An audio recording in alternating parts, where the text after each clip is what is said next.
The coffee grows cold in my hands as I stare at the appointment book. The name Vincent Torres circled in red ink. Another court-ordered therapy case. Another angry man who doesn't want to be here, forced to sit across from me and pretend he wants help managing his rage issues. I've been treating trauma victims for 3 years now, ever since I opened this small clinic in Chicago's downtown district. The cramped waiting room smells perpetually of disinfectant and stale coffee, but the rent is affordable and the location accessible to people who need help most. My grandmother Carmela always said I had a gift for reading people, for seeing through their masks to the broken pieces underneath. The clock on my desk ticks toward 10 o'clock. Through the thin walls, I can hear my colleague Dr. Martinez wrapping up his session next door. His patient's voice carries through the drywall. Another success story.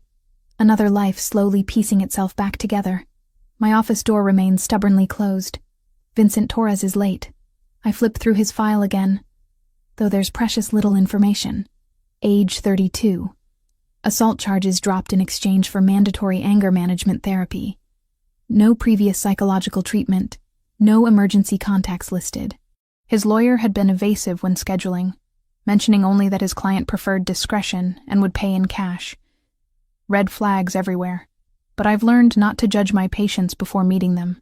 Some of the most dangerous-looking men have turned out to be gentle souls pushed too far, while others who appear harmless hide darkness that takes months to uncover. A sharp knock interrupts my thoughts. Not the hesitant tap of someone nervous about therapy, but the confident rap of someone accustomed to having doors opened for them. "Come in," I call, straightening my shoulders and arranging my features into professional calm. The man who enters fills the doorway completely. Tall, easily 6'3", with the kind of presence that makes the small office feel suddenly cramped. Dark hair impeccably styled, expensive charcoal suit that probably costs more than I make in a month. But it's his eyes that catch me. Pale blue-gray, like winter ice, scanning my office with calculated assessment. He moves with predatory grace, each step deliberate and controlled. The scent of cedar and something darker, more dangerous, follows him into the room. His gaze sweeps over my diplomas on the wall, the worn furniture, the wilted plant by the window, cataloging everything with the thoroughness of someone accustomed to evaluating threats. "Dr. Morgan, I presume." His voice carries a slight accent I can't quite place, smooth as aged whiskey with an underlying edge that makes my pulse quicken involuntarily. "Mr. Torres." I gesture to the chair across from my desk. "Please, have a seat." He doesn't sit immediately. Instead, he continues his visual inventory of my space, and I find myself fighting the urge to fidget under his scrutiny. There's something magnetic about his presence. A dark charisma that demands attention, even as it sets off every warning bell in my head. When he finally settles into the chair, he doesn't simply sit. He claims the space, leaning back with casual confidence as if he owns not just the chair, but the entire building. His fingers, I notice, are long and elegant, though a small scar runs across his left knuckle. Another across his jaw, barely visible but there nonetheless. "So," he says, those pale eyes fixing on mine with unsettling intensity, "how exactly does this work? Do you expect me to lie on a couch and tell you about my mother?" There's mockery in his tone, but I've heard it before. Defense mechanisms come in many forms, and condescension is one of the most common. "We can start however you're comfortable," I reply, keeping my voice level. "Why don't you tell me why you're here?" A smile plays at the corner of his mouth, not reaching his eyes. "I think you already know that, doctor. Court order, anger management, 20 sessions to prove I'm not a danger to society. Are you? A danger to society?" He tilts his head, studying me with renewed interest. That's a rather direct question for someone who's supposed to be helping me. I find honesty saves time. Honesty. He repeats the word like it tastes foreign on his tongue. An interesting concept. "Do you practice what you preach, doctor?" "Morgan?" The question feels loaded, though I'm not sure why. "What makes you think I don't?" Instead of answering, he shifts in his chair, and I catch a glimpse of something beneath his jacket. The subtle bulge that suggests he's armed. My mouth goes dry, but I force myself to maintain eye contact. "Tell me about the incident that brought you here," I say. consulting his file, though I've already memorized the sparse details. Which incident would that be? The assault charge. His laugh is low, dangerous. A misunderstanding. Someone forgot their manners. I reminded them. With your fists? Sometimes words aren't enough. The casual way he says it sends a chill down my spine. This man is used to violence, comfortable with it in a way that speaks to experience rather than random outbursts. Do you often solve problems with physical force, Mr. Torres? I solve problems however they need to be solved. We stare at each other across my desk, and I'm acutely aware of how alone we are in this building. My next appointment isn't for 2 hours. Dr. Martinez left 20 minutes ago. The receptionist stepped out for lunch. But I've faced dangerous men before. Abusers, stalkers, men whose rage simmered just beneath polite facades. The key is never showing fear, never letting them sense weakness. That must be exhausting, I observe, always being ready for a fight. Something flickers in his expression, surprise perhaps, that I'm not cowering or trying to placate him. You're not what I expected, he admits. What did you expect? Someone older, more intimidated. Sorry to disappoint. That almost smile returns. I didn't say I was disappointed. The way he says it makes heat crawl up my neck, though I can't tell if it's from anxiety or something else entirely. There's something predatory in how he watches me, but also something appreciative, as if I've passed some test I didn't know I was taking. The session continues for another 30 minutes. He deflects most of my questions with questions of his own, turning our conversation into a verbal chess match where I'm constantly 2 moves behind. He's intelligent. I'll give him that. Dangerously so.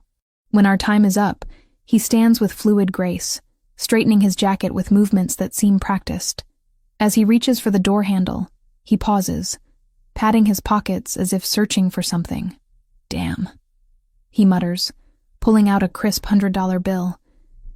It flutters to the floor between us, landing at my feet. I stare at the money, then at him. He's watching me with those pale eyes, waiting, testing. I bend down and pick up the bill, feeling the expensive paper between my fingers. For a moment, the office is completely silent except for the hum of the air conditioning and the distant sound of traffic outside. Then I tear it in half. His eyebrows shoot up, genuine shock replacing his calculated composure. I tear it again, and again, until the $100 bill becomes confetti in my palm.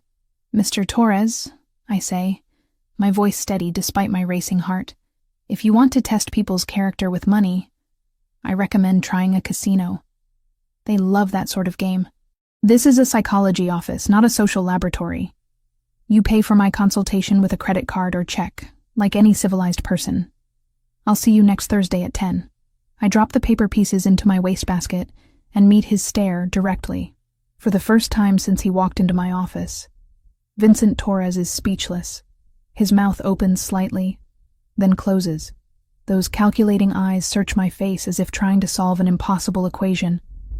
Finally, he nods once. Next Thursday at 10. The door closes behind him with a soft click, and I sink back into my chair, only then realizing my hands are shaking. Through my window, I watch him walk to a sleek black sedan, where a large man in a dark suit holds the passenger door open.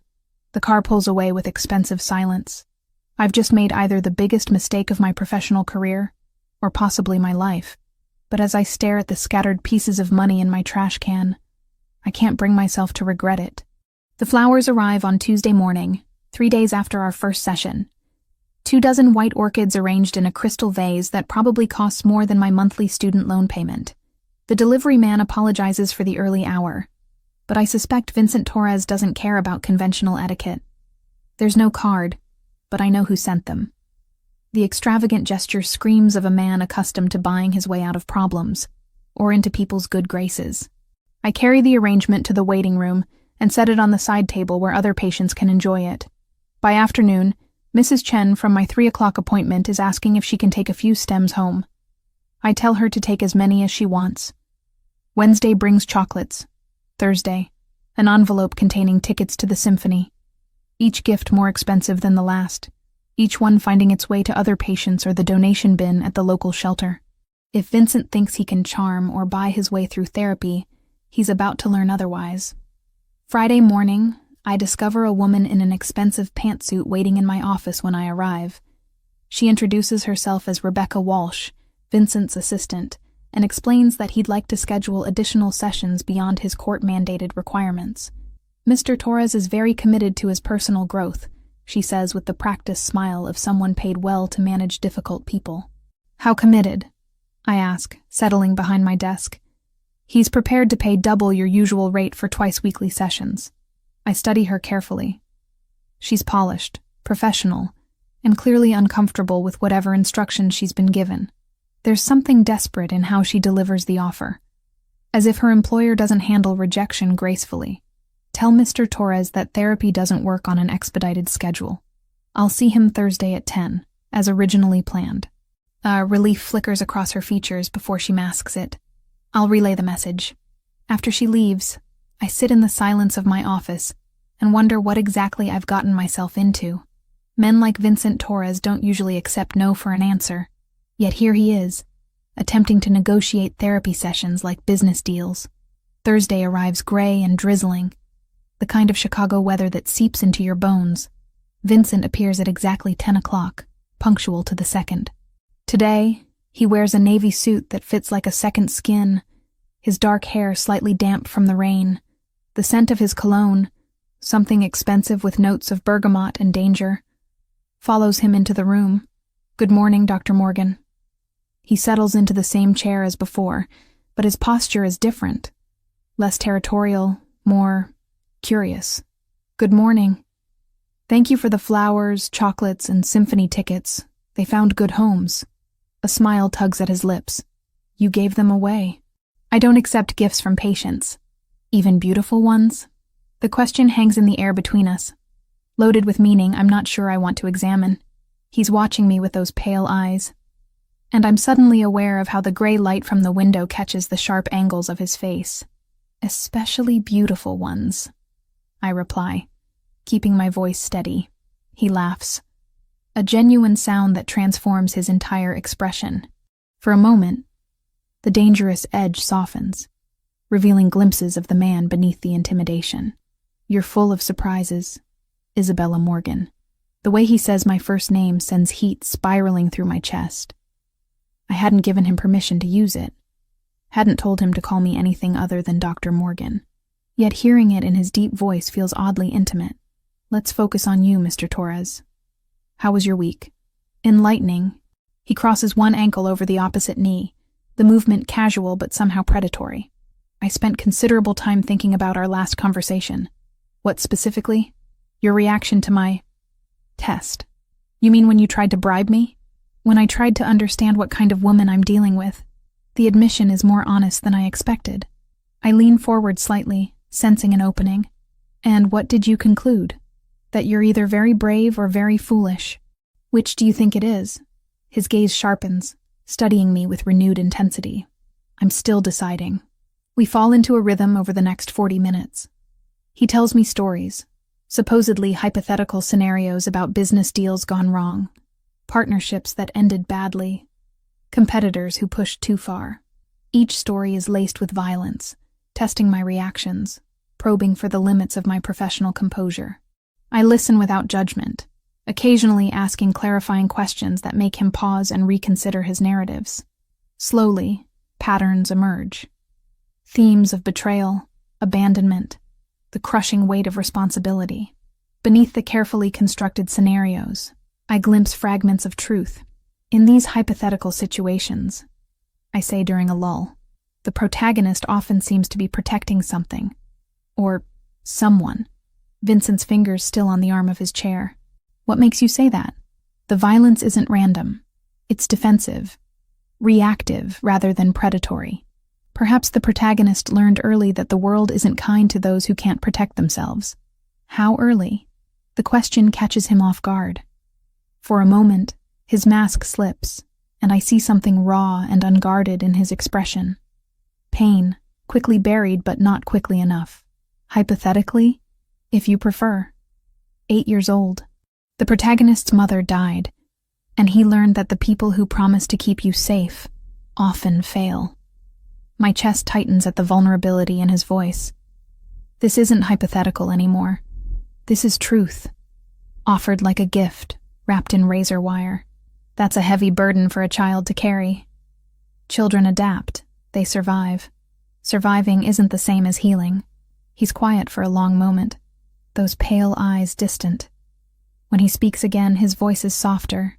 You talk as if healing is possible for everyone. Don't you think it is? I think some wounds are too deep to close completely, but they can stop bleeding. Our eyes meet across the desk and something passes between us. An understanding, fragile and dangerous. He sees that I'm not afraid of his darkness. And I see that beneath his carefully constructed armor lies a man who's been bleeding for 24 years. The moment stretches, electric with unspoken possibilities. I'm acutely aware of everything about him. The way his shirt fits across his broad shoulders, the slight curve of his mouth when he's thinking, the intensity of his gaze that makes me feel exposed and seen in equal measure. My pulse quickens, and I know I should look away, should re-establish professional distance. Instead, I find myself leaning closer, drawn by something I don't want to name. Vincent notices. His eyes darken, and I see his chest rise and fall more rapidly. The air between us thickens with tension that has nothing to do with therapy, and everything to do with the dangerous attraction crackling like electricity whenever he's near. Then my phone buzzes with a text, breaking the spell. I glance at it automatically. My next appointment confirming their time. When I look up, Vincent's expression has closed off again. Professional distance restored like a wall between us.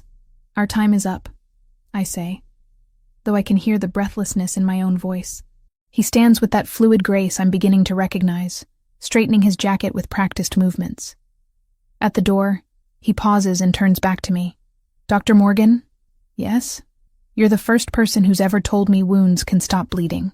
He leaves without another word, and I'm left staring at the closed door, my heart hammering against my ribs.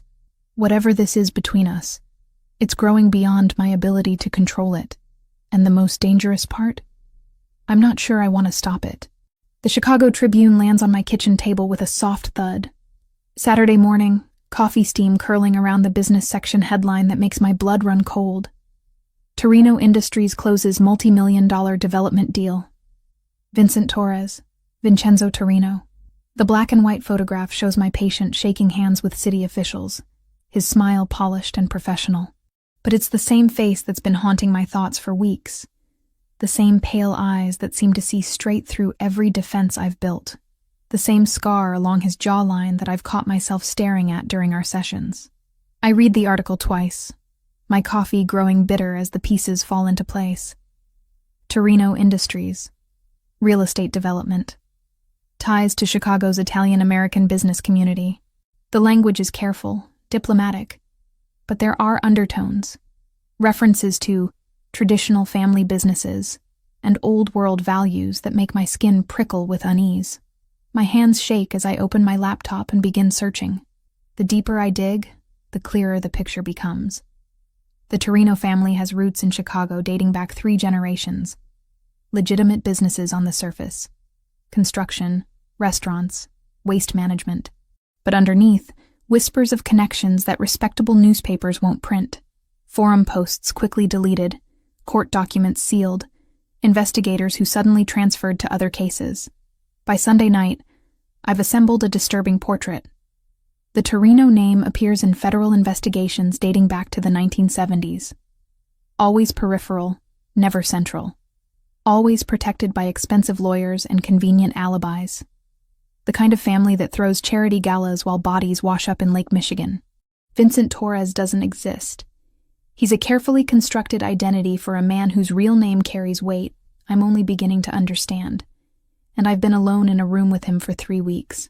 I close the laptop and stare at my reflection in the black screen. 3 weeks of gifts and games and stories that I now realize weren't hypothetical at all. The violence he described, the betrayals, the protective instincts, all real, all dangerous, all sitting in my office every Thursday at 10 o'clock, watching me with those storm gray eyes while I pretend to help him manage his anger. Sleep evades me Sunday night. I lie in my small apartment, listening to sirens wail through the Chicago streets, wondering what kind of man I've been treating, wondering what he's capable of, wondering why the thought sends heat racing through my veins instead of the terror it should. Monday drags by in a haze of routine appointments, but I can't focus. Every patient seems like a pale shadow compared to the intensity Vincent brings to my office. Mrs. Chen talks about her anxiety, but all I can think about is the way Vincent's fingers curve when he's thinking. Mr. Rodriguez describes his depression, and I find myself remembering the rough timbre of Vincent's voice when he mentioned his mother. By Tuesday, I've convinced myself I imagined the danger. By Wednesday, I'm rehearsing speeches about professional boundaries and appropriate patient relationships.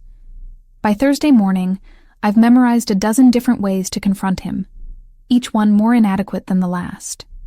He arrives precisely on time, as always. Today he wears a charcoal suit with a silver tie that brings out the storm gray of his eyes. The expensive cologne, bergamot and something darker, fills my office the moment he enters. The predatory grace, the way he commands space, the casual confidence that speaks of a man accustomed to having his orders obeyed, it all makes sense now. This isn't a successful businessman with anger issues. This is something far more dangerous. Good morning, Isabella. The use of my first name no longer surprises me, though it still sends heat racing through my veins like electricity through copper wire. Good morning, Vincenzo. He freezes halfway to his chair, those pale eyes sharpening with sudden attention.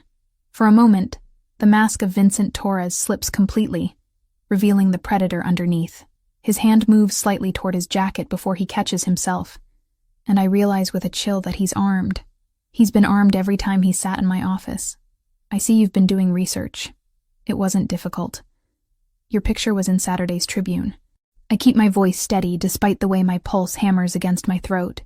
Quite a prominent feature in the business section. He settles into his chair with deliberate calm. But I can see the tension in his shoulders, the way his fingers curve slightly as if reaching for something that isn't there. Every movement is controlled, calculated, dangerous. And what did you discover, Dr. Morgan? Enough to know that Vincent Torres is a fiction. Most identities are, to some degree. Not like this. I lean forward, meeting his gaze directly despite the warning signals firing through my nervous system. You're Vincenzo Torino. Your family has been in Chicago for 3 generations. You're not a businessman with anger management issues. You're something else entirely. What am I then? The question hangs between us, loaded with danger and possibility. I could back down now, retreat to safe professional distance, report him to the authorities and wash my hands of this entire situation. Pretend the last 3 weeks never happened. Instead, I say, you're a man who's been lying to me since the moment you walked into my office. A smile ghosts across his lips, and for a moment he looks almost boyish. Not lying, protecting. Protecting who? Me or yourself? Both. The honesty in his voice catches me off guard. I expected denials, threats, the kind of intimidation tactics I imagine men in his position employ. Instead, he's watching me with something that looks almost like vulnerability, as if my reaction matters more than it should. You could have disappeared. I point out. Changed your name again? Found another therapist? Paid off the court system to forget about your anger management requirements? Why didn't you? Because you tore up $100 bill and told me to behave like a civilized person. He leans forward, and I catch a hint of that dangerous cologne mixing with something uniquely him. Do you have any idea how refreshing that was? Refreshing? Most people either want something from me or they're terrified of me. You treated me like any other patient having a bad day. You are having a bad day. A very long, 24-year bad day. The observation hits its mark. Something flickers in his expression. Surprise, recognition, and something deeper that makes my chest tighten with an emotion I don't want to examine too closely. You still don't understand what you're dealing with, he says softly. Then explain it to me. I can't. Can't or won't. Both. He runs a hand through his dark hair, the perfect styling becoming slightly mussed. The gesture makes him look younger, more human. There are things about my world that once you know them, there's no going back to ignorance. And ignorance, Isabella, might be the only thing keeping you safe. The way he says my name, soft, almost caressing, makes heat pool low in my belly. This is dangerous territory, professionally and personally. I should end this session, refer him to another therapist, create distance before whatever this is between us grows beyond my ability to control it. But I don't want to. And that realization terrifies me more than anything in his file ever could. I'm not asking for details about your business, I say instead. I'm asking about the 8-year-old boy who lost his mother and decided the world wasn't safe. His mask cracks again, just slightly. For a moment, I see past the expensive suits and careful control to the child who learned too young that people leave and promises break. That boy learned to protect himself. And everyone else around him? When necessary. Even when it's destroying him from the inside out? We stare at each other across the desk, and I can feel the electric tension that's been building for weeks crackling in the air between us. He's beautiful in the way predators are beautiful. Dangerous, and magnetic, and utterly compelling. Every instinct screams that I should run. But a deeper part of me wants to stay, wants to understand the darkness behind those storm-gray eyes. You're not afraid of me, he observes, voice low and rough. Should I be? Yes. The word is barely a whisper. You should run from this office and never look back. But you don't want me to. No. His eyes darken, pupils dilating slightly. I don't. The admission hangs between us like a confession. My pulse pounds in my throat, and I'm suddenly aware of how alone we are. How the rest of the world has faded away until there's nothing but this man, and the dangerous electricity sparking whenever he's near. Vincenzo. His real name feels foreign on my tongue, intimate in a way that makes my skin flush. Say it again. The request catches me off guard. There's something raw in his voice, vulnerable in a way that makes my chest ache. Vincenzo. Better.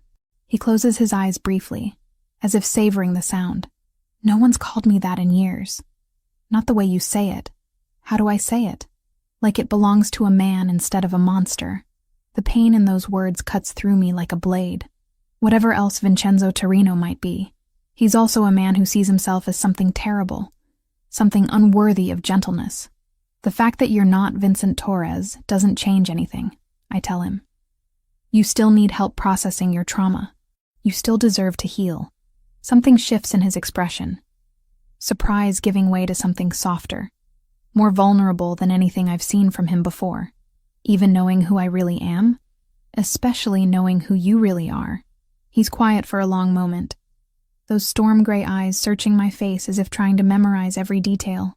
When he speaks again, his voice is rough with emotion. Every woman I've ever known wanted either my money, my power, or was terrified of both. You're the first who wants to understand the person underneath. Maybe that's because I see the person you could be, not just the one you've had to become. The words hang in the air between us, honest and dangerous. He stands slowly, movements fluid despite the tension radiating from his frame. At the door, he pauses without turning around. Isabella? Yes? Be careful. Please. His voice is soft, almost pleading. My world has a way of destroying beautiful things. Then he's gone, leaving me alone with the echo of his words and the terrifying realization that somewhere in the last 3 weeks, Vincent Torres had stopped being just another patient and become something infinitely more dangerous. Something that might be worth the risk. The black sedan appears outside my apartment building on Friday evening, sleek and menacing against the amber glow of streetlights. I notice it from my 3rd-floor window as I water my small herb garden, the same ritual I've performed every evening for 2 years. But tonight, something feels different. The car sits too still, too perfect, like a predator waiting. I tell myself I'm being paranoid. Chicago is full of expensive cars, and this neighborhood, while not wealthy, isn't completely devoid of success stories. But my hands shake as I close the blinds, and I can't shake the feeling that whatever world Vincenzo belongs to has finally noticed my existence. The car is gone by morning, but the unease remains. I catch myself checking over my shoulder during my Saturday grocery run, scrutinizing faces in the produce section, wondering if the man reading a newspaper by the coffee shop is really interested in current events or something else entirely. By Monday, I've almost convinced myself it was nothing. Almost. That's when Rebecca Walsh appears in my office again. Her usual polished composure cracked around the edges. She closes the door behind her with more force than necessary, and I notice her hands trembling as she approaches my desk. Dr. Morgan, I need to speak with you about Mr. Torres. If this is about scheduling additional sessions... No. Her voice is sharp, urgent. It's about your safety. Ice floods my veins. I set down my pen carefully, forcing my expression to remain neutral despite the alarm bells screaming in my head. What do you mean? Rebecca glances toward the window, then back at me. There are people asking questions about Vincent's therapy arrangements. People who don't understand the nature of your professional relationship. What kind of people? The kind who don't ask politely. She leans forward, lowering her voice. Vincent wanted me to warn you. He's handling the situation, but until it's resolved, you need to be careful. Careful how? Stay aware of your surroundings. Don't deviate from your normal routines without letting someone know where you're going. And if you see anything unusual, cars, people who don't belong, call this number immediately. She slides a business card across my desk. It's plain white with only a phone number, no name or company information. Rebecca, what exactly is Vincent involved in? Her laugh is bitter. Nothing you want to understand, Dr. Morgan. Just trust me when I say that some people see his weekly appointments as a weakness to be exploited. After she leaves, I sit in the silence of my office, turning the card over in my hands. The rational part of my mind screams that I should report this to the police, should distance myself from whatever dangerous game Vincenzo is playing. But a deeper part, the part that's been captivated by storm gray eyes and vulnerable confessions, whispers that running now would be abandoning someone who needs help. Someone who might need me. Tuesday passes without incident, but I find myself hypervigilant, cataloging every face, every car, every shadow that seems out of place. When Vincenzo arrives for our Thursday session, he looks different.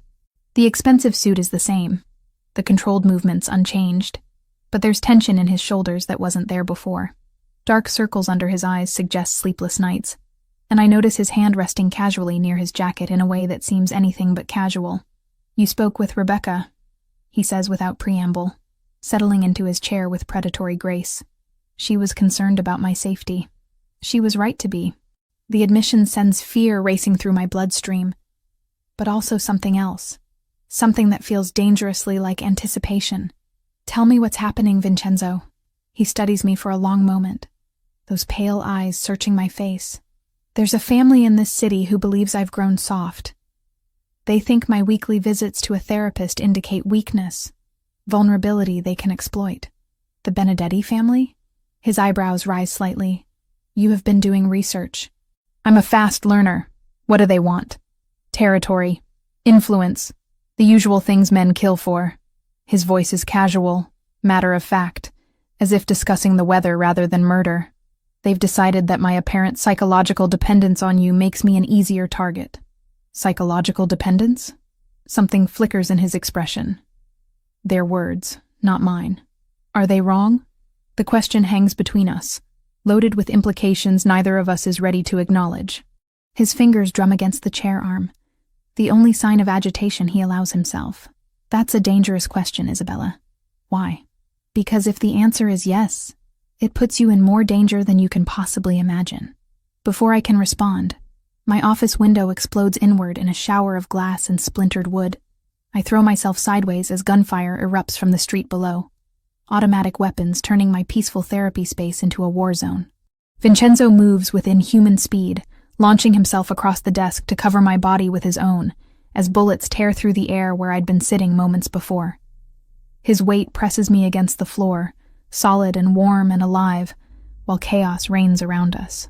Stay down, he growls against my ear, his breath hot against my neck.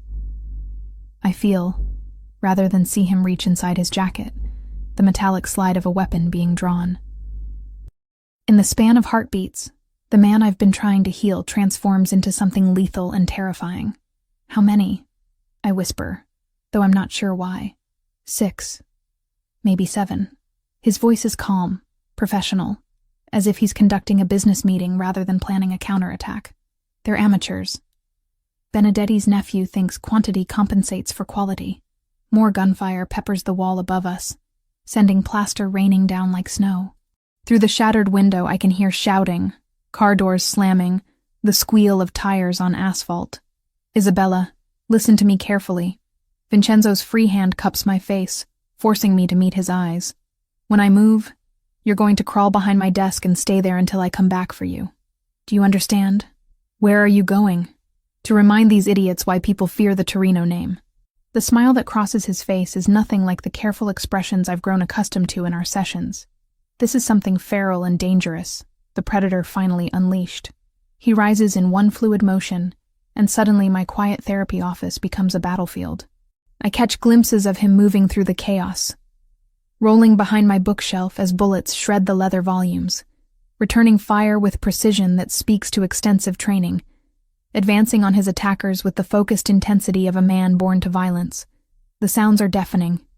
Gunfire, breaking glass, shouts in languages I don't recognize. But underneath it all, I hear Vincenzo's voice, cold and controlled, speaking rapid Italian into what must be a phone. Within minutes, the tide turns. The random spray of automatic weapons gives way to disciplined, targeted shots. Through the destroyed window, I see black sedans arriving like sharks drawn to blood, disgorging men in dark suits who move with military precision. The amateur gunfire stops abruptly, replaced by screaming, begging, the wet sounds of violence that make my stomach churn.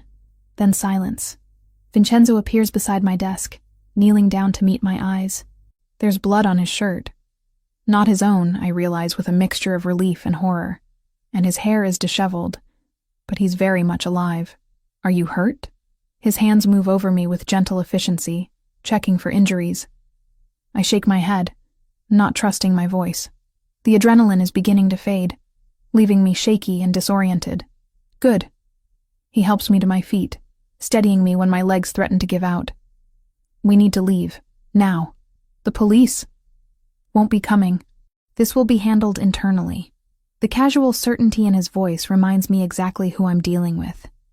This isn't a man who relies on law enforcement for protection. This is someone who makes his own rules, enforces his own justice.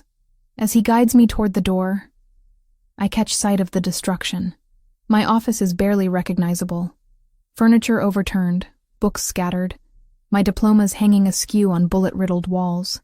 The small space where I've helped so many people heal has become a monument to violence. I'm sorry, Vincenzo says quietly, following my gaze. This is what my world does to beautiful things. But as we step into the hallway, his arm protective around my shoulders, I realize something that should terrify me, but doesn't. In the midst of chaos and gunfire, when men with automatic weapons were trying to kill us both, I felt safer in Vincenzo Torino's arms than I'd ever felt in my life. And that realization changes everything. The safe house sits in Lincoln Park, hidden behind tall hedges and wrought iron gates that look decorative but clearly serve a more serious purpose. Vincenzo's men move through the shadows like phantoms, their presence both reassuring and terrifying. I've been here for 3 days now. 3 days of trying to process what happened in my office while living in a world where armed guards are as common as housekeeping staff. The house itself is beautiful in an understated way. Hardwood floors, exposed brick walls, furniture that whispers expense without shouting it. Nothing like the gaudy mansion I'd imagined, but it's the small details that reveal its true nature. Bulletproof glass in the windows, reinforced doors, security cameras disguised as decorative elements. I'm examining a first edition Hemingway in the library when Vincenzo finds me. He moves silently, a skill I'm beginning to realize he's perfected over years of necessity. Today he wears dark jeans and a black cashmere sweater instead of his usual suit, the casual clothes doing nothing to diminish his commanding presence. How are you sleeping? His voice carries genuine concern, and I notice the dark circles under his eyes have deepened. Better than you, apparently. I close the book, running my fingers over the leather binding. When was the last time you slept more than 2 hours? Sleep is a luxury I can't afford right now. Neither is exhaustion when people are trying to kill you. A smile ghosts across his lips. Still trying to take care of everyone, even in a safe house surrounded by armed guards. It's what I do. I study his face, noting the tension in his jaw, the way his shoulders never fully relax. Besides, we never finished your session Thursday. I think circumstances called for a postponement. All the more reason to continue now, unless you'd prefer to process trauma through gunfights. He's quiet for a moment, those storm-gray eyes searching my face. You realize what you're asking? To continue therapy sessions with a man whose world just tried to kill you? Your world didn't try to kill me.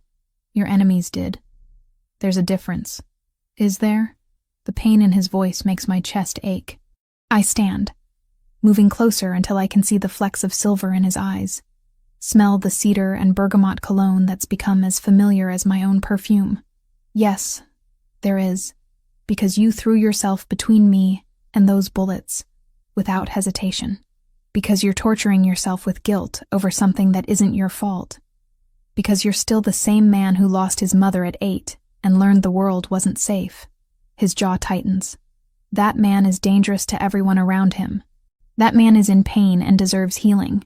Even if it costs you everything? The question hangs between us, loaded with implications that make my pulse quicken. We're standing close enough that I can feel the heat radiating from his body, see the faint scar along his jawline that I've wondered about for weeks. Vincenzo, sit down, please. To my surprise, he complies, settling into the leather armchair by the fireplace. I take the matching chair across from him, the familiar dynamic somehow comforting despite our changed circumstances. Tell me about the night your mother died. His entire body goes rigid. Isabella, you said she died when you were 8. You've referenced her death multiple times, but you've never told me what actually happened. Because it's not relevant to. It's the foundation of everything else. The reason you learned not to trust. Not to let people close. The reason you've built walls so high that it takes gunfire to make you show genuine emotion. He stares into the fire, flames dancing across his sharp features. When he speaks, his voice is barely above a whisper. She was supposed to be safe. My father promised she'd be safe. Safe from what? The Benedetti family. Even then they wanted what we had. Territory, respect, fear. His hands clench into fists. There was supposed to be a meeting, neutral ground, a chance to resolve things peacefully. But it wasn't peaceful. They shot her car full of holes on Lakeshore Drive. 8 bullets through the windshield, 4 through the side windows. She died instantly, they said.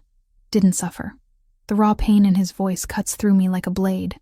This isn't the controlled businessman or the dangerous predator. This is an 8-year-old boy who watched his world explode into violence and blood. Where were you when it happened? Home, waiting for her to come back from grocery shopping. She was buying ingredients to make lasagna for my birthday the next day. His laugh is bitter, broken. I kept asking my father when she was coming home. He didn't tell me she was dead until the next morning. So you spent your 8th birthday learning your mother had been murdered. I spent my 8th birthday learning that promises of safety are lies people tell to make themselves feel better. I lean forward, aching to touch him, to offer some kind of comfort. Is that why you couldn't save the men who attacked my office? His eyes snap to mine, sharp and dangerous. Those men tried to kill you. They forfeited any right to mercy the moment they pulled triggers in your direction. But you could have wounded them, disabled them. Instead, you killed them all. Yes, because you couldn't protect your mother. But you could protect me. The words hit their mark. Something crumbles in his expression, the careful control finally cracking to reveal the devastation underneath. I was 8 years old and helpless, he whispers. I couldn't save her. I couldn't even understand why she wasn't coming home. But when those bullets started flying Thursday, when I saw you on that floor, his voice breaks. I couldn't fail again. I wouldn't. Vincenzo.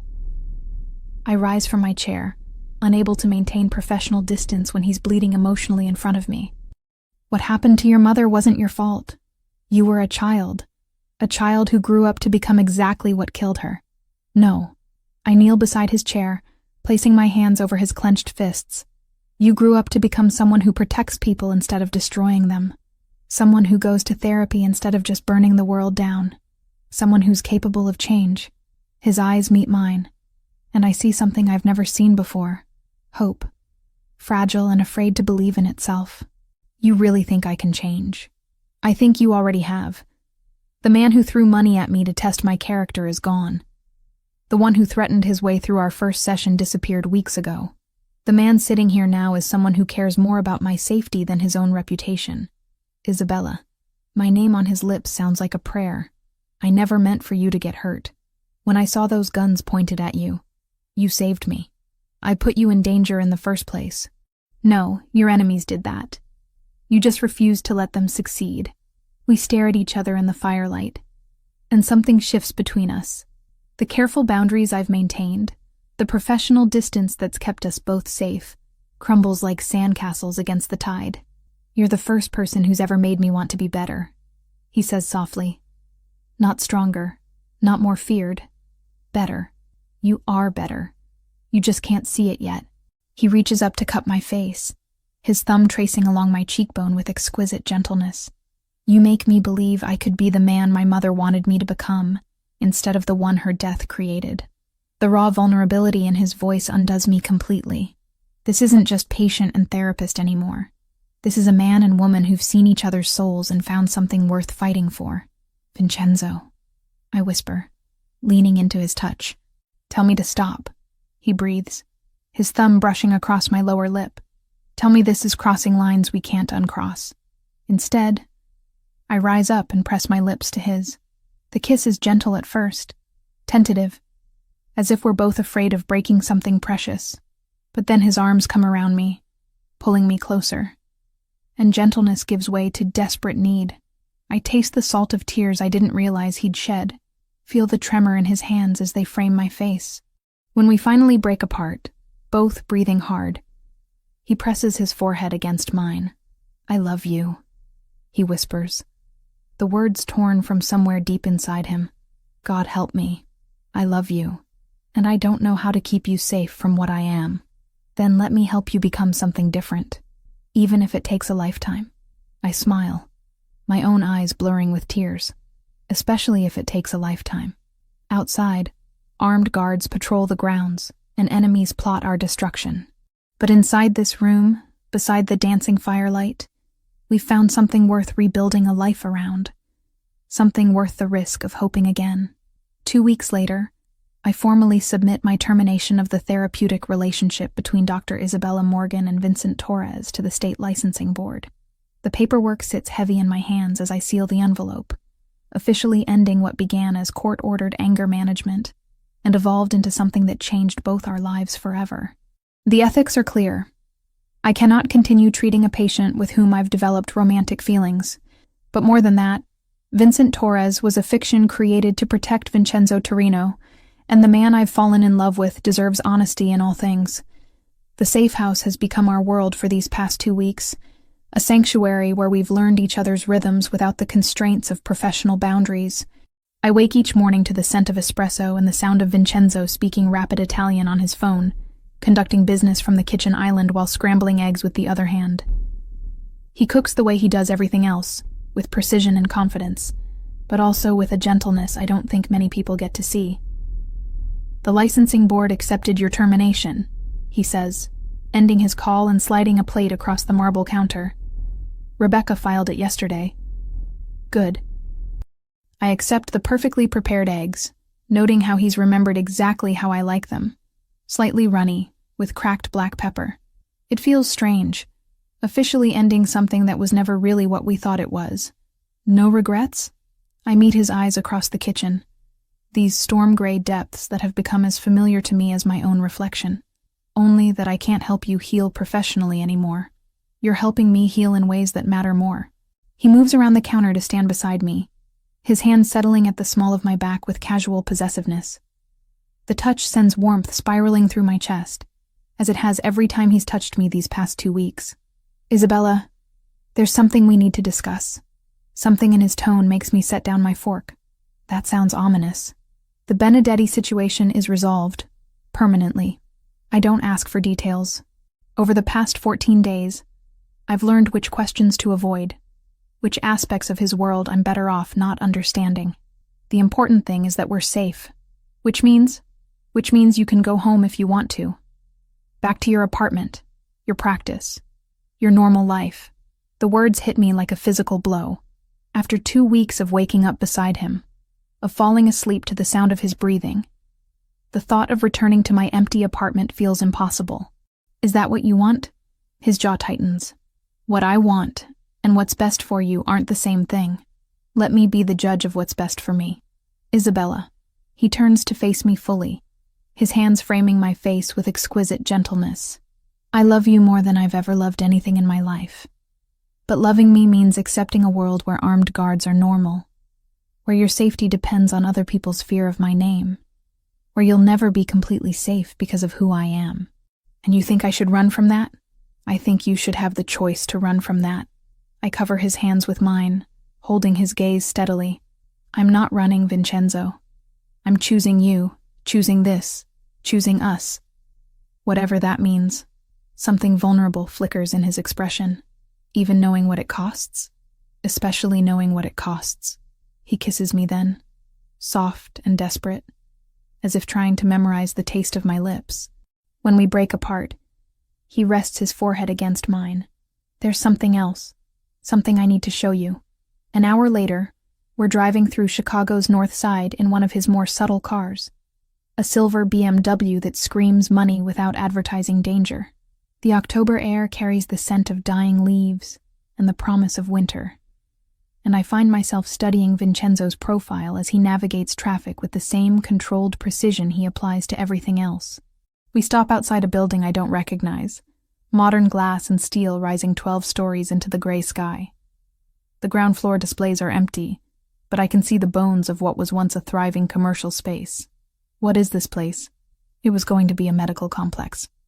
High-end practices, private therapy offices, concierge healthcare. He parks and turns to face me. The developers ran out of money 6 months ago. I bought it last week. My heart starts beating faster. Why? Because you need a new office, and I want you to have exactly what you deserve. Not a cramped space with thin walls and broken security, but something worthy of the work you do. I stare at the building, then at him, overwhelmed by the gesture. Vincenzo, I can't accept something like this. It's too much. It's not a gift. It's an investment. His voice carries a note of uncertainty I've rarely heard from him. I want to be your partner in this. Not just romantically, but professionally. You could build something here. Help people the way you helped me. What are you saying? I'm saying that I want to fund a trauma recovery center. Your trauma recovery center. State-of-the-art facilities, a full staff of counselors and psychiatrists, sliding scale fees so anyone can afford help. Everything you've ever dreamed of building. The magnitude of his offer steals my breath. Why? Because you showed me that healing is possible, even for someone like me. Because the world needs more people who see broken things as worth fixing instead of throwing away. Because I want to do something with my resources that honors what my mother would have wanted instead of just avenging what she lost. Tears blur my vision as the full meaning of his words sinks in. This isn't just about giving me a new office. This is about transformation, about taking everything dark and violent in his world and channeling it toward something beautiful. Show me inside. The interior is a blank canvas, empty spaces waiting to be filled with purpose. But as we walk through the echoing halls, I can see it. Consultation rooms with comfortable chairs and soft lighting. Group therapy spaces designed to feel safe and welcoming. Offices for counselors specializing in everything from domestic violence to addiction recovery. The top 3 floors would be residential, Vincenzo explains, his voice echoing in the empty space. For patients who need intensive care, somewhere safe to heal without outside pressure. Like a safe house for broken souls? Exactly. We stop in what will be the main reception area. Floor-to-ceiling windows offering a view of Lincoln Park's autumn colors. I can imagine patients sitting here, gathering courage to face their traumas, supported by people who understand that healing is possible. There's one condition, Vincenzo says quietly. What? Some of my people. They carry wounds that can't be treated in traditional settings. Men who've done terrible things, who've been damaged by terrible things, who need help but can't risk exposure to law enforcement or conventional health care. I study his face, understanding the request beneath his words. You want me to treat members of your organization, only if you're comfortable with it, only if you think it's something you can do safely. But yes, There are people in my world who deserve a chance to heal, even if they can't seek help through normal channels. The ethical implications are staggering, but so is the potential impact. How many violent men might choose a different path if healing were available to them? How many cycles of trauma and revenge might be broken? They would have to be completely honest with me. No lies, no false names, no pretending to be something they're not. Agreed. And they would have to genuinely want help, not just be going through the motions to appease you or anyone else. Of course. And you would have to promise me that anything discussed in therapy stays confidential, even from you. Even if they tell me things about your business that you'd rather not have revealed. He's quiet for a long moment, and I know I'm asking him to surrender a level of control that goes against every instinct he's developed over 24 years of survival. Yes, he says finally. I promise. I walk to the windows, looking out at the city we'll serve, the lives we might be able to change. When I turn back to him, I see vulnerability in his expression, as if my answer will determine not just our future, but his sense of whether redemption is truly possible for men like him. When can we start construction? The smile that breaks across his face is like sunlight after a storm, transforming him from dangerous predator to the man I've fallen in love with. I'll make some calls. He crosses the empty space to pull me into his arms, and I let myself melt against his chest, breathing in the scent of cedar and bergamot that has become synonymous with safety. Isabella? Yes? I know this isn't the normal way relationships develop. I know there are things about my life that will never be conventional or safe or easy. Are you trying to talk me out of this again? I'm trying to make sure you know what you're choosing. I pull back to meet his eyes. I'm choosing the man who threw himself between me and bullets without hesitation. I'm choosing someone who wants to build healing centers instead of just building walls. I'm choosing you, Vincenzo Torino, exactly as you are, and exactly as you're becoming. He kisses me then, deep and claiming, a promise sealed with touch and breath, and the absolute certainty that whatever comes next, we'll face it together. Outside, Chicago hums with its usual chaos, traffic and sirens and the million small dramas of urban life. But inside this empty building, surrounded by possibilities and plans, we've found something precious enough to build a future around. I wake to darkness and the acrid smell of chloroform, clinging to my sinuses. My head throbs with each heartbeat, and when I try to move, zip ties bite into my wrists. The surface beneath me rocks gently. A boat, I realize with growing terror. Through the small porthole beside me, I can see the lights of Chicago's skyline glittering in the distance. Memory returns in fragments. The parking garage beneath our new building. The excitement of showing Vincenzo the architectural plans. The shadow that moved behind a concrete pillar just as something pressed against my face, chemical sweet and suffocating. I've been here before, in a way. Not physically, but psychologically. Every trauma victim I've ever treated has described this moment, the sudden understanding that control has been stripped away, that survival depends on intelligence rather than strength. Ah, the famous Dr. Morgan awakens. The voice carries a slight accent, different from Vincenzo's smooth Italian inflections. Russian, maybe, or Eastern European. I turn toward the sound and see a man silhouetted against the cabin lights, tall, lean, with silver-streaked hair and cold eyes that reflect the artificial illumination like a predator's. You must be Anton Benedetti, I say, keeping my voice steady despite the fear coursing through my veins. Very good. Your boyfriend has mentioned me, I take it. Former patient, I correct automatically, then immediately regret the distinction. Showing weakness to men like this is tantamount to suicide. He laughs, the sound carrying no warmth. Ah, yes, the therapeutic relationship. How clinical of you. Tell me, doctor, did your Hippocratic oath cover falling in love with murderers? Did yours cover kidnapping psychologists? The backhanded slap comes fast, snapping my head to the side and filling my mouth with the taste of copper. Stars explode across my vision, but I force myself not to cry out. Men like Benedetti feed on fear and pain. Denying them that satisfaction is the only power I have left. You have spirit. I can see why Torino is obsessed. Benedetti settles into a chair across from me, studying my face with clinical detachment. He's destroyed 3 generations of my family's work because of you. Do you understand that? I understand that he defended himself when your people tried to kill him. Self-defense. Benedetti tastes the words like wine. Is that what he calls systematically dismantling my organization? Turning my own men against me? Offering them better terms to switch sides? This is news to me. In our 2 months together, Vincenzo has been careful not to discuss business operations in detail, protecting me from knowledge that could endanger us both. But it makes sense. He's too intelligent to rely purely on violence when strategy would be more effective. What do you want from me? I want to watch Vincenzo Torino break. Benedetti's smile is razor sharp.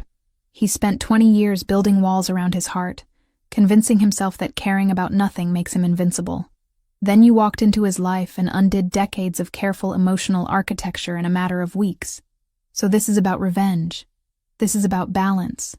He took my son, my nephews, my legacy. Now I take the one thing he values more than power. The casual way he discusses murder makes my skin crawl, but I force myself to think like a therapist. What drives a man like Benedetti? What psychological levers might I be able to manipulate? You're afraid, I observe. His eyes sharpen dangerously. Excuse me? This elaborate kidnapping, the psychological torture, it's not about revenge. It's about fear. Vincenzo outmaneuvered you, and now you're terrified that everyone will see you as weak. Another slap, harder this time. Blood trickles from my split lip, but I continue. You could have just killed me, put a bullet in my head, and dumped my body where he'd find it. But you didn't, because that wouldn't prove your superiority. You need him to suffer publicly, to beg, to show weakness. Because if he doesn't break, then everyone will know that you've already lost. Shut up. How many of your own men are having doubts right now? How many are wondering if Vincenzo's offer is more attractive than loyalty to a leader who can't protect them? I said shut up. This slap sends me sprawling, the chair tipping backward until my head cracks against the cabin wall. Pain explodes through my skull, but through it I hear something that makes my blood run cold, the sound of phones buzzing simultaneously throughout the boat. Benedetti's expression changes from rage to confusion, to fear in the space of heartbeats. He snatches his phone, and I watch his face drain of color as he reads whatever message has appeared. Boss, one of his men calls from the upper deck. We've got problems. Through the porthole, I can see lights moving on the water. Boats approaching from multiple directions, their searchlights cutting through the darkness like swords. The cavalry has arrived, but I know better than to feel relieved. When men like Vincenzo come for what's theirs, the resulting violence leaves no room for mercy. Benedetti grabs my arm, hauling me upright with brutal efficiency. Move. He drags me up the stairs to the main deck, where his men stand at the railings with automatic weapons. But there's uncertainty in their postures, doubt in their eyes. These are soldiers facing an enemy they're no longer sure they can defeat. How many boats? Benedetti demands. 8, maybe 10. They're surrounding us. And the shoreline? Blocked. Torino's people are everywhere. A spotlight suddenly blazes from the largest approaching vessel, illuminating our deck in harsh white light. Through the glare, I can see Vincenzo standing at the bow like an avenging angel, his dark hair whipping in the lake wind. Anton Benedetti, his voice carries across the water through electronic amplification, cold and implacable as winter. You have something that belongs to me. She belongs to herself, Benedetti shouts back, but I can hear the desperation beneath his bravado. Isabella. Vincenzo's voice softens slightly when he says my name. Are you hurt? I want to answer, but Benedetti presses a gun to my temple, the metal cold against my skin. One word, and your brains decorate the deck, but I don't need to speak. The blood on my face tells Vincenzo everything he needs to know. Even from this distance, I can see his expression change. The controlled mask finally slipping to reveal something primitive and murderous. You shouldn't have touched her face, Anton. The quiet menace in those words makes several of Benedetti's men exchange glances. This is what I've been trying to explain. They're not just facing Vincenzo's anger, they're facing the wrath of a man who has nothing left to lose. Here's what's going to happen. Vincenzo continues, his voice carrying easily across the water. You're going to release Isabella, unharmed. In return, I'll allow you to live. You're in no position to make demands, Torino. I have your woman, and my men have enough firepower to turn your boats into driftwood. Look behind you, Anton. The command is delivered with such quiet certainty that Benedetti can't help but turn. Standing at the stern of his own boat, having somehow boarded without detection, are 4 men in dark suits. Not Benedetti's men, Vincenzo's. They move with the fluid precision of professional soldiers, and suddenly Benedetti's crew find themselves outnumbered on their own vessel. How? Benedetti whispers. You recruited from the bottom of the barrel, one of Vincenzo's men says conversationally. Half your crew were already on my payroll. The betrayal hits Benedetti like a physical blow. His gun wavers against my temple as he realizes the extent of his miscalculation. Vincenzo hasn't just outmaneuvered him tactically. He's been systematically destroying his organization from within for weeks. This was never about the shooting at Isabella's office. I realize aloud. That was just the opening move. You've been planning this takeover for months. Vincenzo's slight smile is visible even across the water. My psychologist is very perceptive. Former psychologist? Benedetti snarls, but there's no strength left in his voice. No, I say quietly, my words carrying in the sudden stillness. Current partner. In business and in life. The distinction matters more than I can explain. I'm not just the woman Vincenzo loves.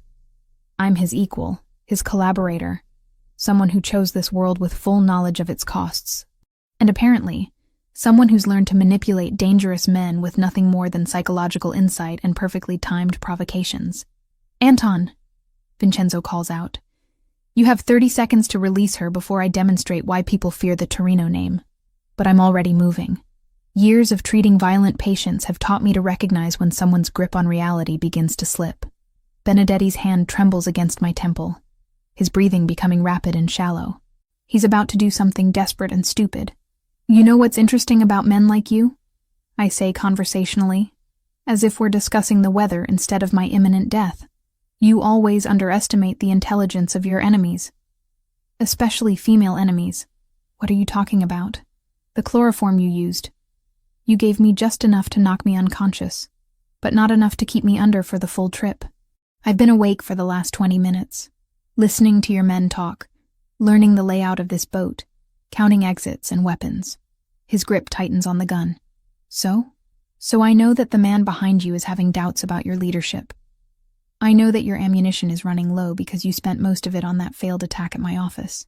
And I know that 3 of your remaining men are texting with Vincenzo's people, negotiating the terms of their surrender. The last part is a guess, but Benedetti's expression tells me I've hit the mark. Paranoia wars with rage in his eyes as he glances around at his own men, no longer sure who he can trust. You're lying. Am I? Check your phone, Anton. See how many of your loyal soldiers have been feeding information to Vincenzo for weeks. He makes the mistake of looking away for a split second, reaching for his phone with his free hand. It's all the opening I need. I drive my elbow backward into his solar plexus, while simultaneously dropping to my knees, breaking his grip on both me and the weapon. The gun skitters across the deck as Benedetti doubles over, gasping for air.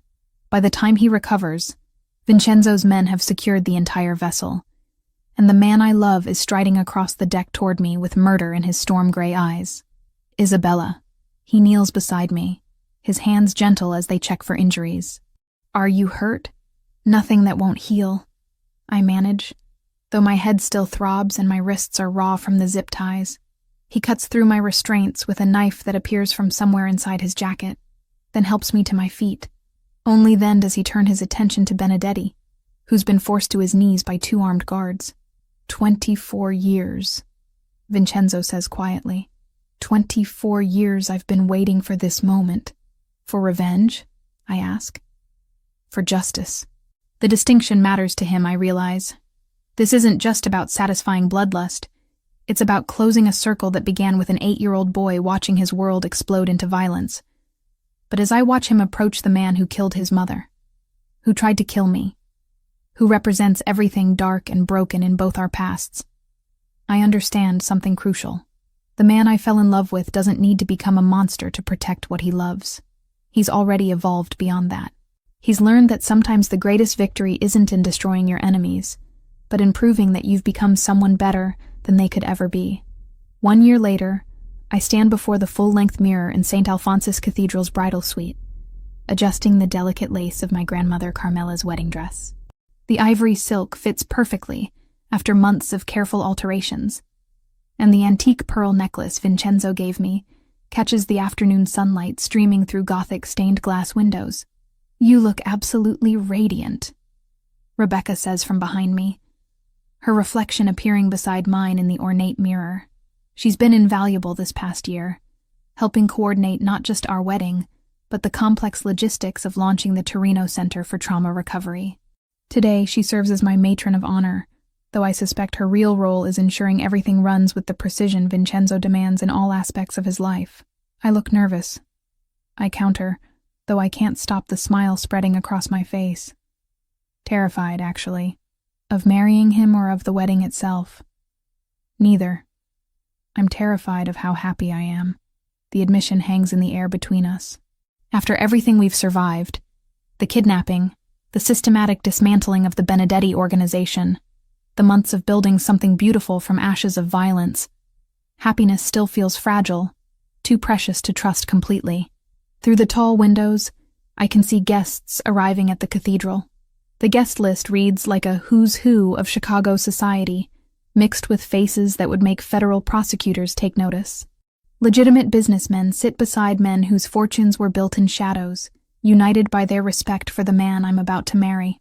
The Torino Center opened 6 months ago, housed in the same building where Vincenzo first showed me his vision for our future. The results have exceeded even my most optimistic projections.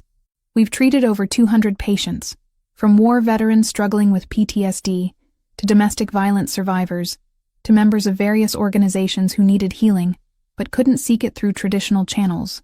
The confidentiality we maintain is absolute, the security impenetrable, and the success rate remarkable. Vincenzo kept his promise about letting me treat his people without interference. In fact, he's become one of my greatest success stories. Though I can no longer be his therapist, we work together now as partners in every sense, him providing resources and protection, while I provide expertise and compassion. A soft knock interrupts my thoughts. My heart skips, hoping it's Vincenzo, despite the superstition about seeing the bride before the ceremony.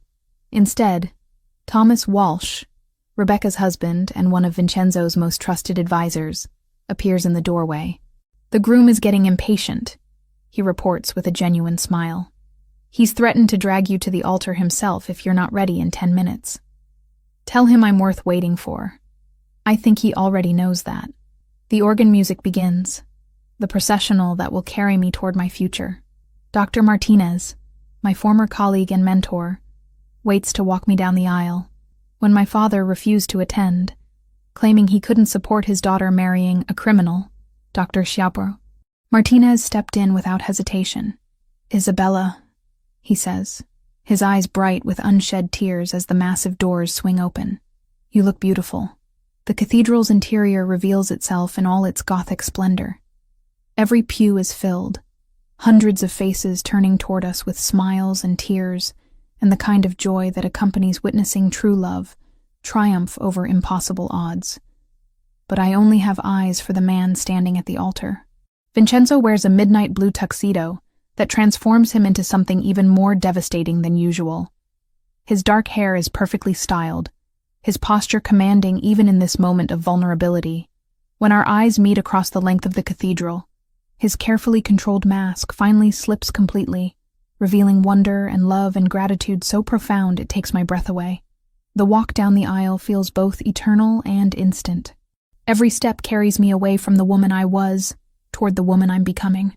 Past patients smile from the pews, colleagues from the medical community nod their approval, and members of Vincenzo's organization watch with the respect due to their future boss's wife. When I finally reach the altar, Dr. Martinez places my hand in Vincenzo's with a gentle smile. The contact sends electricity up my arm, the same spark that's existed between us since that first session when he tried to bribe me with $100 bills. "You're beautiful," he murmurs, for my ears alone. "You're not bad yourself." The priest begins the ceremony. his words echoing in the vaulted space. But I'm lost in Vincenzo's storm-gray eyes. I see our entire journey reflected there.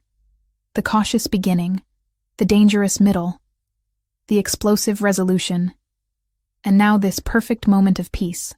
When it comes time for vows, Vincenzo produces a folded piece of paper from his jacket pocket.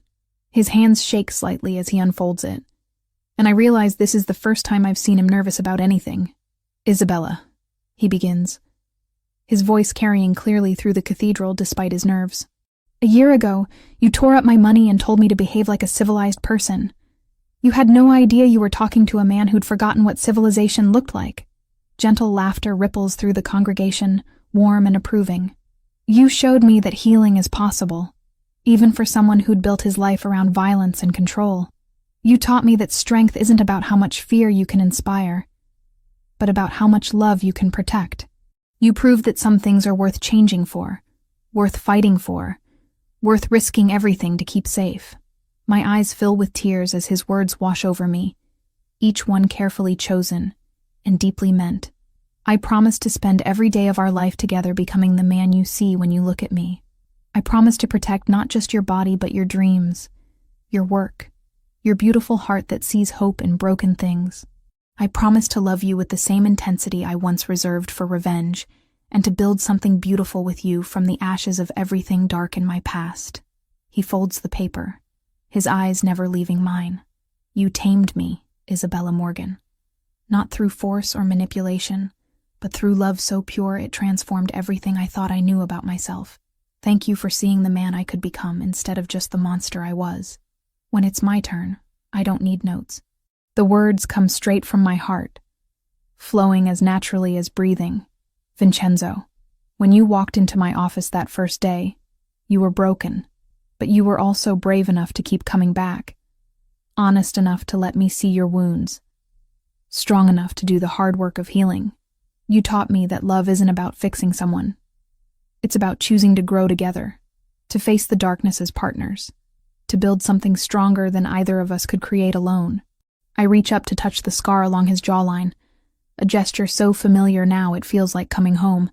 "I choose you, not despite your past, but because of how you've transformed it into something meaningful.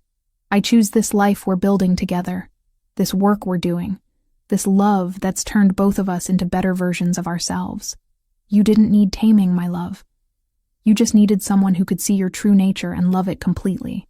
The priest pronounces us husband and wife, and when Vincenzo kisses me, the cathedral erupts in applause and cheers, but I barely hear it over the sound of my own heartbeat, over the whispered, "I love you," he breathes against my lips. The reception flows seamlessly at the Torino family estate, a sprawling mansion on Lakeshore Drive that speaks to old money and older traditions. Tables laden with Italian delicacies fill the gardens, while a string quartet plays classical music that mingles with laughter and conversation in multiple languages. I dance with my new husband under strings of lights that turn the evening into something magical. His arms around me feel like safety and adventure combined, promise and fulfillment in perfect balance. "Any regrets?" he murmurs against my ear as we sway to the music. "Only that we can't do this every day. The wedding or the marriage? The moment when I get to choose you all over again." Later, after the cake has been cut and the heartfelt toasts have been made by both his family and mine, we slip away from our own reception to walk along the lake. The lights of Chicago sparkle across the water like fallen stars, and I can see the building that houses our treatment center glowing softly in the distance. "What are you thinking about?" Vincenzo asks, following my gaze toward the city we've chosen to serve. "Everything we've built. Everything we're going to build." Second thoughts? I turn in his arms. This man who was once my patient, and is now my partner in every sense of the word. Never. But I do have one question. What's that? What would have happened if I hadn't torn up that $100 bill? If I'd just taken your money and let you walk away? He considers this seriously, as he does all my questions. I think I would have spent the rest of my life wondering about the woman who wasn't afraid of me. I think I would have come back eventually, just to understand why you were different. So we were always going to end up here? I think we were always going to save each other, he says simply. One way or another. 5 months later, I wake to morning sickness, and the familiar scent of espresso drifting from the kitchen. Vincenzo has been up for an hour, conducting business calls while making breakfast, a routine that's become as natural as breathing. I find him at the kitchen island, phone pressed to his ear, speaking rapid Italian while scrambling eggs with perfect precision. When he sees me, his expression immediately softens into the smile reserved only for me, and he quickly ends his call. "Buongiorno, Bella," he says, pulling me into his arms with exquisite gentleness. "How are you feeling this morning?" "Like I'm growing a person inside my body." "You are growing a person inside your body. Our person." The wonder in his voice makes me laugh. For a man who built an empire through calculated risks and strategic planning, the prospect of fatherhood has left him surprisingly emotional and tender. "Have you thought about names?" I ask, accepting the perfectly prepared eggs and toast he slides across the counter. "If it's a girl, I'd like to name her after my mother, Lucia. And if it's a boy? Something strong. Something that honors the past but looks toward the future." He pauses, studying my face. "What do you think?" Through the kitchen windows of our new home. Not the safe house where we first fell in love, but a sprawling estate in Lincoln Park. I can see the gardens where our children will play, the lake where we'll teach them to swim, the city where they'll learn that their parents built something meaningful from the wreckage of their individual pasts. The Torino Center continues to thrive, treating more patients each month and expanding into research on innovative trauma recovery techniques. Vincenzo's organization has transformed as well, legitimate businesses increasingly replacing the shadowy operations of his youth. Violence still exists at the margins. It always will in his world. But it's no longer the default solution to every problem. We've learned to love without losing ourselves, to heal without forgetting where we came from, to build something beautiful that honors both our scars and our dreams. Sometimes, in quiet moments like this, I think about the woman I was a year ago, lonely, struggling, convinced that love was a luxury I couldn't afford. I think about the man who walked into my office with fake names and real wounds, desperate for healing, but afraid to trust anyone with his truth. Neither of us imagined we'd find salvation in each other. Neither of us planned to fall in love with someone from a completely different world. But love isn't about planning or safety or choosing the sensible option. It's about seeing someone's potential and helping them become it. It's about finding your perfect match in the most impossible person, and deciding that impossible just means you have to be more creative about making it work. It's about a mafia boss learning to be gentle, and a therapist learning to be fierce. Two broken people becoming whole together.